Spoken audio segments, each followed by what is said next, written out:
नमस्कार धन्वंतरी साहेब. नमस्कार. सरते शेवटी चूक लक्षात आली चौदारांना. आमची सन्मानाने मुक्तता केल्याबद्दल तुम्ही आमच्या क्षमेस पात्र आहात. अरे महासाहेब, चला घराकडे प्रस्थान करूया आपण. प्रत्यक्ष भाऊजींकडून मानाचे निमंत्रण. हरकत नाही महासाहेब, तातडीने आमची रसद पाठवायची व्यवस्था करा. सेनापती, आमचे अश्व कुठे आहे? हे काय काढलेच आहे? खाविंदांची माफी असावी. भाऊजी, क्षणभर विश्रांती घेणं शक्य आहे का? नाही, सूर्याचा माथ्यावर आला असता आम्ही तहानेने व्याकुळ झालो आहोत असे आम्हास भासते. क्षमस्व. माझ्यामुळे तुमची फारच दमछाक झाली असेल तर थोडस जलप्राशन करूया का आपण? मनी इच्छा व्यक्त होताच आमचे उद्दिष्ट अगदी डोळ्यासमोर उभं राहिलं. आलोच, सारा वसूल करून येतो.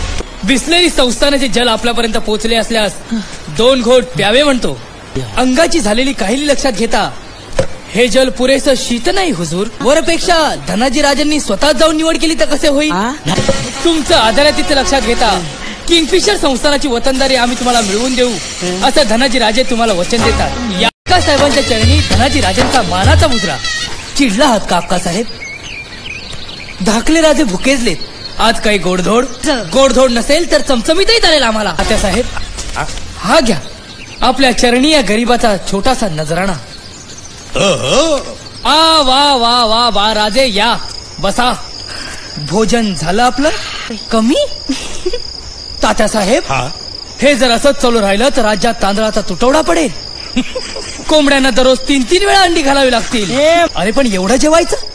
एका सैन्याचं राशन तू तोंड दिलंय म्हणून उग बडबड बडबड उगच लावली. तात्यासाहेब, आताशा मस्करीची सोय राहिली नाही माझ्या राज्यात. 1 लाख मुद्रा म्हणजे मुंबईकडे कूच करणं ही काळाची गरज आहे. गपाय काय तोंड्या?